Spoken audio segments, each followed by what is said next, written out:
Baghdad শহরের মধ্যে একজন মস্ত বড় পাপী লোক ছিল। বাগদাদ শহরের মধ্যে একজন মস্ত বড় পাপী লোক ছিল। তার মা ছিল নেককার ব্যক্তি। তার মা যখন তার সন্তান যখন গুনার কাজ করত, ওই সন্তানের গুনার কাজগুলো একটা ডায়েরির মধ্যে লিখে রাখতো। সন্তানের গুনার কাজগুলো একটা কি করতো, ডায়েরির মধ্যে করে লিখে রাখতো। সন্তানের গুনাহ যখন ডায়েরির মধ্যে লিখে রাখতাম, ওই সন্তান প্রতিদিন গুনাহ করত, ওই তার মা প্রতিদিন তার গুনার কাজগুলা ডায়েরির মধ্যে লিখে রাখতো।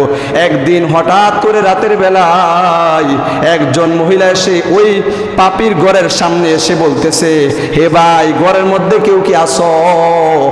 আমার এতিম সন্তানরা 3 দিন যাবত কোনো খানাপিনা খায় নাই। 3 দিন যাবত আমার সন্তানরা অসুস্থ হয়ে যাচ্ছে। 3 দিন যাবত কোনো খানাপিনা খায় না। আমি নিজেও একজন অসহায় ব্যক্তি, আমিও কোনো 3 দিন যাবত কোনো খানাপিনা খাই নাই। তোমরা কি একটু আমাকে সাহায্য করবে? ওই যুবক ঘর থেকে ডাক দিয়ে বললেন, হে মহিলা, তুমি আমার ঘরের মধ্যে প্রবেশ করো। তখন ওই মহিলা ঘরের মধ্যে প্রবেশ করার পর ওই যুবক, ওই ব্যক্তি বলতেছে, ওই পাপী লোক বলতেছে, ওই মহিলা, তোমাকে সদকা করব, দান করব, তবে একটা শর্ত, তুমি আমার সাথে খারাপ কাজ করতে হবে, জিনা করতে হবে, খারাপ কাজ করতে হবে। তখন ওই মহিলা বলতেছে, না না, আমি জিনা করব না, খারাপ কাজে লিপ্ত হব না, আমি খারাপ কাজ করতে চাই না, আমি আল্লাহ রাব্বুল আলামিনকে ভয় করি, আমি আল্লাহ রাব্বুল আলামিনকে ভয় করি। কাল কিয়ামতের ময়দানে আমি আল্লাহ রাব্বুল আলামিনের সামনে কিভাবে দাঁড়াবো, আমি সেইটার ভয় করি, আমি কি জবাব দেব। আমি তারপরও না খেয়ে দরকার হলেও থাকবো, তারপরও আমি খারাপ কাজের মধ্যে লিপ্ত হব না, জিনা কাজের মধ্যে লিপ্ত হব না। তখন ওই যুবক জবরদস্তি শুরু করলেন, জোরাজুরি শুরু করলেন খারাপ কাজ করার জন্য। ওই মহিলা আল্লাহ রাব্বুল আলামিনের দিকে তাকাইয়া ফরিয়াদ জানাইতেছেন, আল্লাহ, এই পাপী লোকটা, এই পাপীর কাছ থেকে আমাকে রক্ষা করেন, এই পাপী লোকের কাছ থেকে আমাকে রক্ষা করেন। ওই মহিলা এরকম কান্না শুরু করলেন এবং ওই যুবককে, ওই ব্যক্তিকে, পাপী লোকটাকে ডাক দিয়ে বললেন, হে ভাই, তুমি যে খারাপ কাজ করতে চাচ্ছ, তুমি কি দুনিয়ার মধ্যে থেকে যে চলে যাইবা সেগুলার খবর কি জানো নি? তুমি যে ইন্তেকাল করবা দুনিয়ার মধ্যে থেকে, তুমি কি সেই খবর জানো? দুনিয়ার মধ্যে থেকে যে বিদায় নিয়ে চলে যাবা, তুমি যে সেগুলা জানো? মানুষজন তো দেখেন দিনের পর দিন মারা যাচ্ছে, মানুষজন দিনের পর দিন দুনিয়ার মধ্যে থেকে বিদায় নিয়ে চলে যাচ্ছে। হে ভাই, তুমি তো একদিন চলে যাবে। এইভাবে সেই মহিলা যুবককে বলতে লাগলেন, যুবককে স্মরণ করাই দিতে লাগলেন মৃত্যুর কথা। মৃত্যুর কথা স্মরণ করাইতে করাইতে যুবক হঠাৎ করে নিস্তব্ধ হয়ে গেলেন, চুপ হয়ে গেলেন। তিনি যুবক আর জবরদস্তি করতেছে না, খারাপ কাজ করার জন্য বলতেছে না, হঠাৎ করে চুপ রইলেন। তখন হঠাৎ করে ওই মহিলাকে বলতেছেন, মহিলা, তুমি যাও, তোমাকে আমি সদকা করে দিলাম। ওই মহিলাকে ওই যুবক সদকা করে দিল। মহিলাকে ডাক দিয়ে বললেন, তোমাকে সদকা করলাম, তুমি যাও, তোমার এতিম সন্তানদেরকে নিয়ে যখন খানাপিনা খাবে, খাবার খাওয়ার পূর্বে আমি এই পাপী বান্দার জন্য একটু দোয়া করো।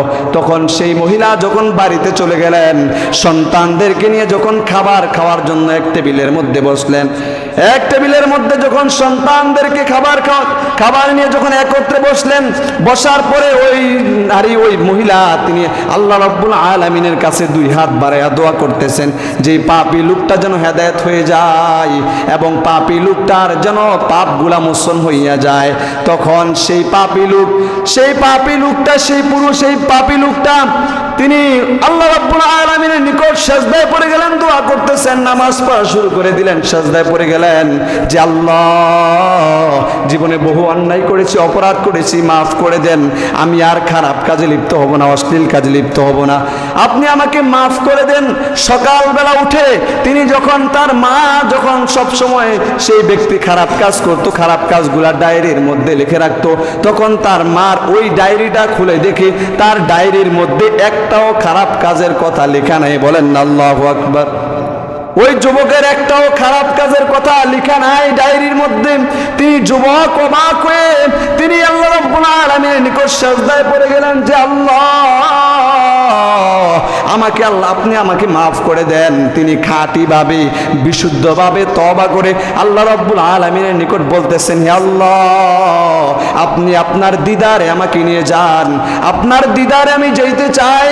তখন সাথে সাথে ওই যুবক সেজদারত অবস্থায় দুনিয়ার জমিন থেকে ইন্তেকাল করে গেল। বলেন না সুবহানাল্লাহ। ওই যুবক সাথে সাথে সেজদা অবস্থায় ইন্তেকাল করে ফেলেছেন। দেখেন কি বড় তার ভাগ্য। আল্লাহ রাব্বুল আলামিন সেই ব্যক্তি তওবা করার কারণে তার তো সব গুনাহ মাফ হয়ে গেছে। মাফ হওয়ার কারণে তিনি যখন আল্লাহ রাব্বুল আলামিনের কাছে দিদার চাইতেছে, আল্লাহ আপনার দিদার চাই আপনার, তখন আল্লাহ রাব্বুল আলামিন সাথে সাথে ওই ব্যক্তিকে দুনিয়ার মধ্য থেকে তাকে উঠাই নিছেন, তওবা করার কারণে। দেখেন তওবার আলোচনা অনেক ব্যাপক। ইনশাআল্লাহ এই সপ্তাহে অর্ধেক আলোচনা করলাম, আগামী সপ্তাহে আবার তওবা সম্পর্কে আরো বাকি অর্ধেকটা আলোচনা করব। সময়ের সংক্ষেপ। যেই তওবা আমাদের প্রত্যেকের করার দরকার আছে কিনা বলেন? সকলের জবান খুলে কথা বলেন, সকলের তওবা করার দরকার আছে কিনা বলেন? আমরা দুনিয়ার মধ্যে কিরকম মুসলমান হইলাম? আমরা তো এই যে খারাপ এই যে ঘটনাটা বললাম, এই জন্য তারা কত বড় পাপ করেছেন, তারপরও আল্লাহ রাব্বুল আলামিন সেই পাপীদেরকে ক্ষমা করে দিয়েছেন। আর আমরা তো তাদের মতো এত পাপ করি নাই, এত খারাপ কাজ করলাম না, আমাদেরকে মাফ করবে না কেন? আল্লাহ রাব্বুল আলামিন কোরআনে বলে দিয়েছেন, অবশ্যই আমি বান্দা, তুমি যদি আমার নিকট তওবা করো অবশ্যই আমি তোমাকে ক্ষমা করে দিব। এই দেখেন আমরা সকলেই আমরা আল্লাহ রাব্বুল আলামিনের নিকট তওবা করবেন। যত গুনাহ কাজ করছেন, খারাপ কাজ করেছেন, আমরা যেন তওবা করতে পারি, তওবা করে যেন আল্লাহ রাব্বুল আলামিনের নিকট দিদারে যাইতে পারি, দুনিয়া থেকে যেন বিদায় নিতে পারি। তওবা করে আমাদেরকে সকল আল্লাহ রাব্বুল আলামিন আমাদেরকে সকলকে তৌফিক দান করো। সকল বলে আল্লাহুম্মা আমিন।